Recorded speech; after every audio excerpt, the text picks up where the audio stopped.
At what point did you know that you wanted to like keep making games professionally? Was that always what the goal was going to be, or were you thinking about something else for a while?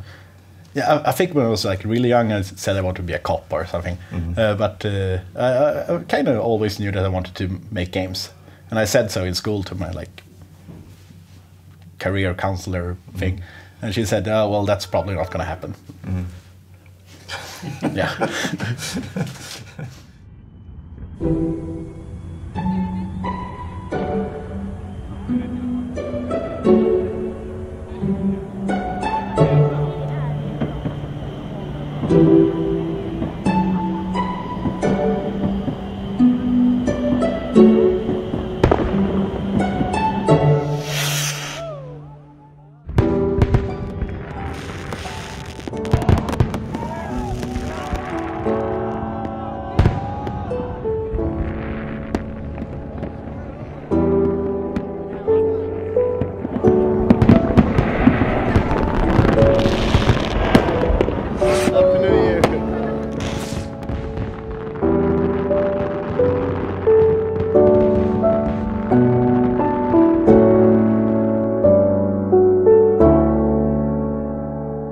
Yeah, and I took like a week off during the Christmas and New Year's, and it was just like almost emotional, like kind of weird, like, oh, okay, all this has happened, and I haven't really relaxed until now, like, yeah.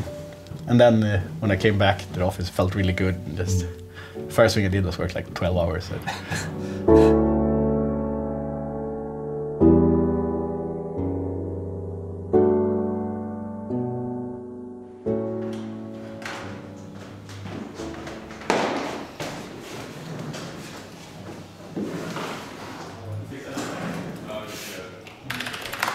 Let's just start with like growing up in Sweden. Yeah. Like, what area of the country were you originally from?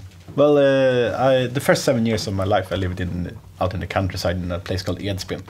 It's like a bit north in the country. Very snowy winters, at least that's how I remember them. Really like warm summers.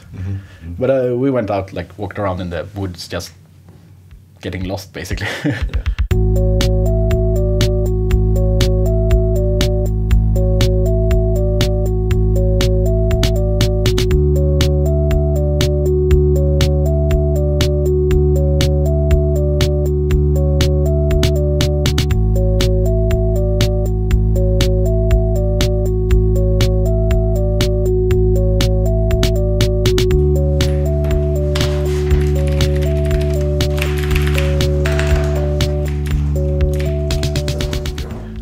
And I did that and programming was basically my two hobbies.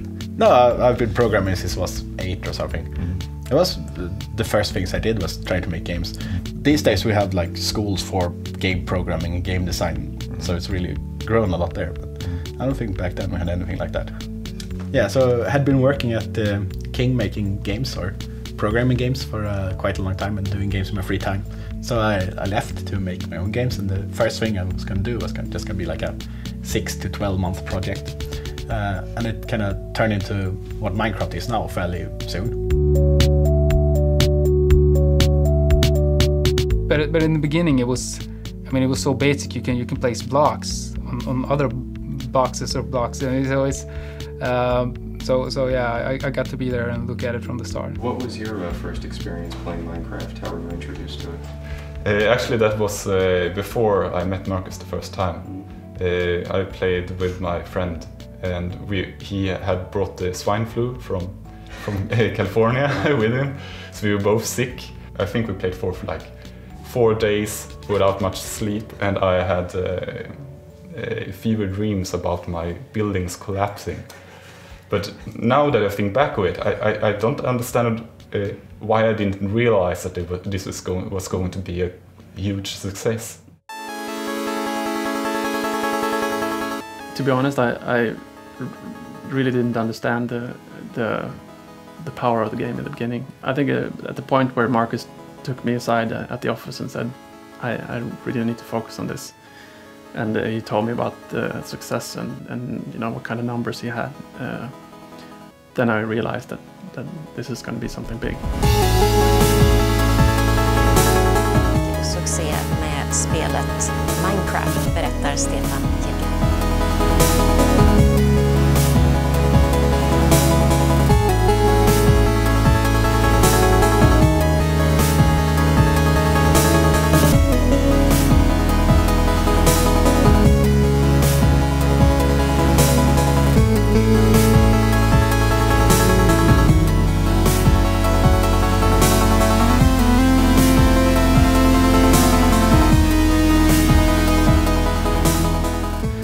like early this year, it got like a big popularity spike, and I quit my job and went full time, and then I decided that I probably need to start a company here because I can't keep up with like the demand on the game. So and now we're 7 people and we have an office, and it's a new year and it's final beta. You want to take us in? Sure. This is our fancy sign. Here you go. Welcome. And here we are, the office space. We have a PC section and a Mac section. We're thinking about having sort of a Minecraft wallpaper here. So this is Jacob. He's one of the co-founders of Mojang. Over there we have Jeb. He's a game developer. Yeah, so over here we have Daniel Kaplan. He's the business developer. Exactly. And here he is, Notch.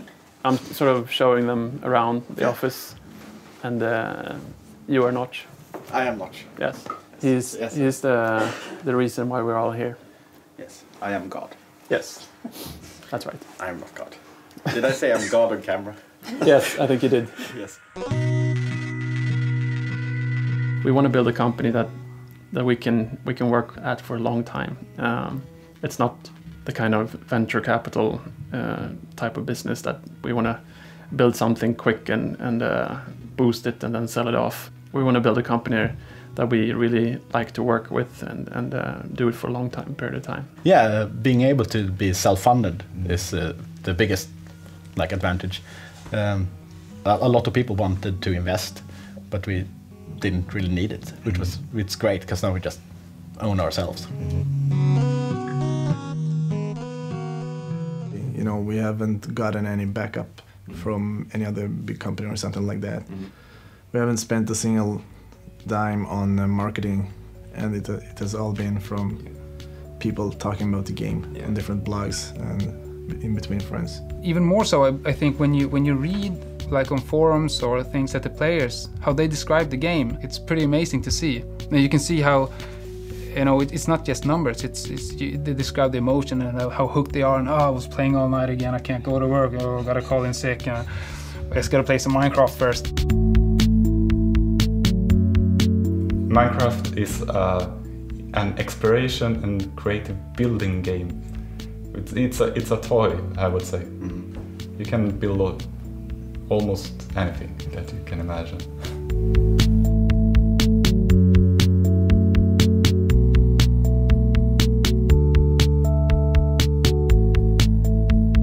I don't know.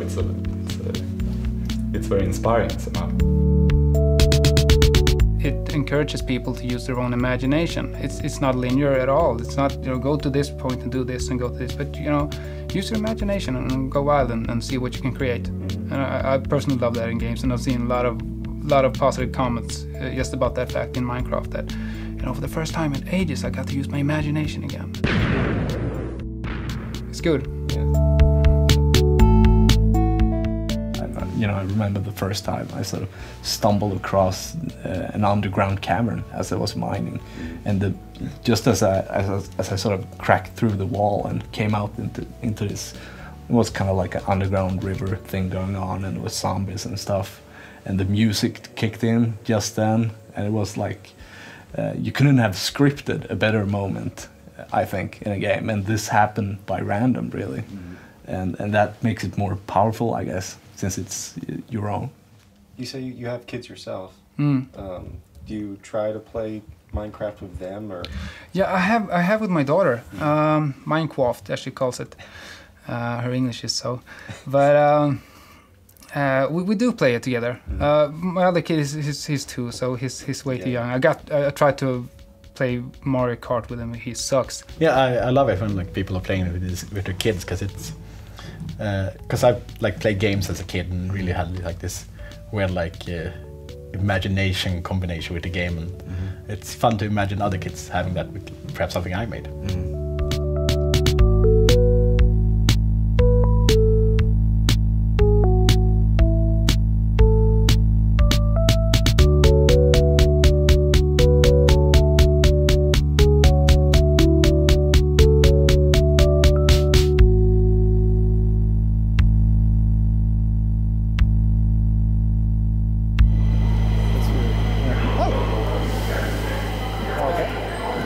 Yeah, I've been recognized a couple of times.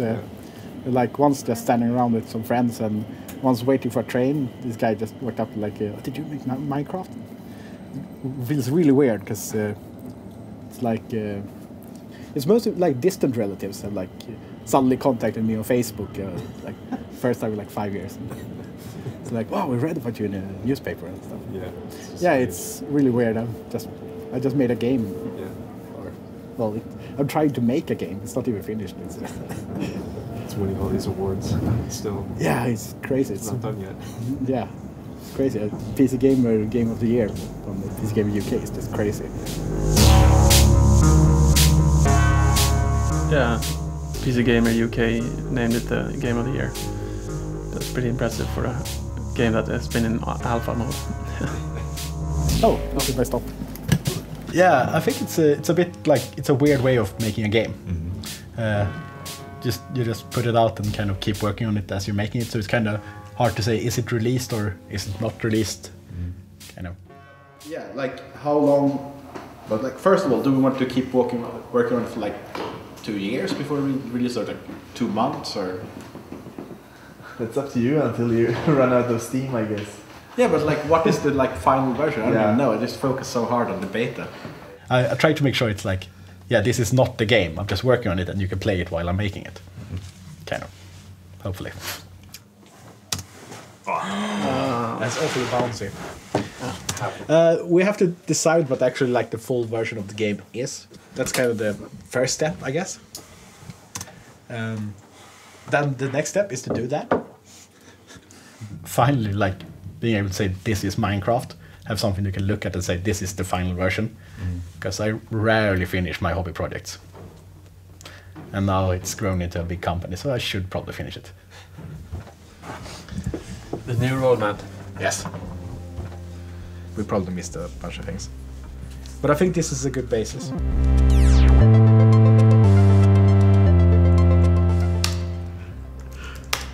You basically took no time off during Christmas, did you?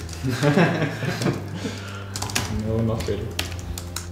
Oh yeah, letting other people into the code. That was really scary. Jels is the guy now working in Minecraft with me. One change I've made is that spiders will climb up walls. Did you use a ladder thing? Yeah. Okay. They are always on ladders. Okay. So if they hit okay, yeah. That's a pretty clever hack. Every time you change stuff, somebody is going to say that it's better before, and somebody is going to say this is much better. But most of the time you have to like focus on what you're feeling yourself, if it's good or bad. Another thing, a suggestion is to make a scarecrow, because it would be so fun, because you have like a pumpkin here, and then some cloth, and then some sticks. It would look very cute. Or the hay in the middle.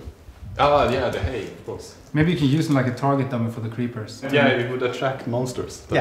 And we should have snowmen as well that throw snowballs.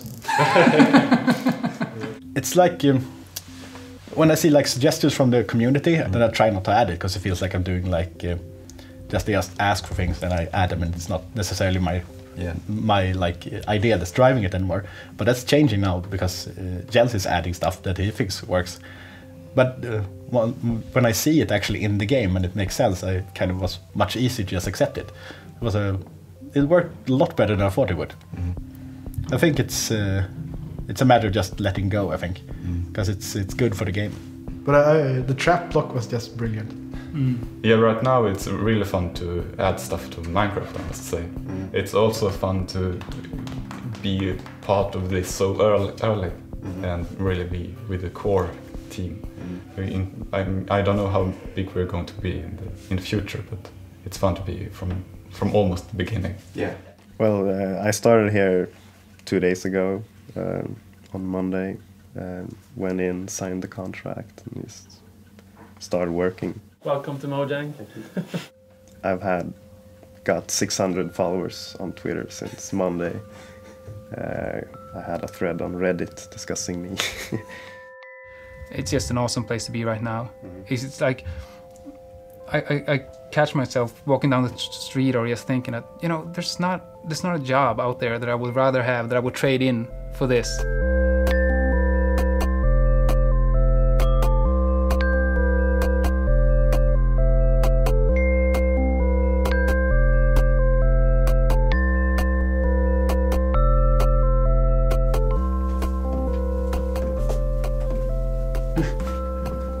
doesn't miss us and hit the other guy. Punch his pal in the face and they're all gonna fall and die. This is exciting. Are you gonna hit it from the other side now? Yes. Here we go. Whoa! So it feels really good, and it's very interesting what's going to happen. We're going to have like a tomorrow we're going to have like a strategy meeting day thing, trying to work out what we're actually going to do. So, we are now discussing the game that shall not be named. Trademark. Oh, we moved on. Yeah, which is not announced yet. Trademark. Okay. Should we look into a shorter name? We're probably going to have a lot of people having ideas what type of game we're building, and a lot of people might be disappointed that it's not even close to Minecraft, and the opposite, that people are going to be really thrilled that it's not close to Minecraft. I mean, I expect we're going to get some people who say it's a bad follow-up game because even they don't necessarily like this genre. But at the same time, I don't think gamers are so one-dimensional that they only like one type of game. You know, I only like first-person shooters, multiplayer. But it's a bit stressful, and I'm sure a lot of people who played Minecraft who are a great Minecraft fan, they're gonna hate it. But a lot of people will have opinions and why you're making this and not this. I'm also a little bit. It's a little bit different because we're going in with a new project with a quite big budget, so it's a big investment. Previously, you start out with nothing and you make a game for yourself. Usually the investment is your time. Now it's both time and money, and it suddenly becomes more important for success. Wait, I feel the inspiration coming. I think with Minecraft there was a certain element of luck or timing involved. So I think that's really hard to reproduce because you can't really know what a hit is. Yeah, it would be kind of disappointing if it didn't sell at all.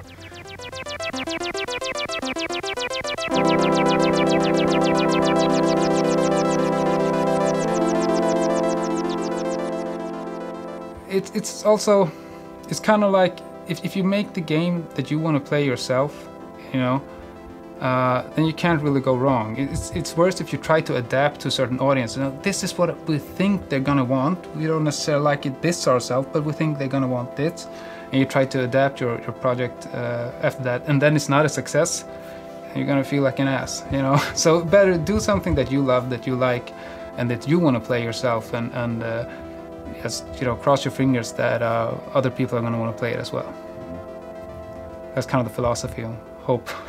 And we hope people like the game, you know. If not, we had fun doing it. Wow. We have both. Okay, thanks for rubbing it in. We appreciate that. Yeah. Yeah. Okay. Quick break here. Quick break. It's a warp. Warp? Warp zone? It's a warp zone. Warp zone!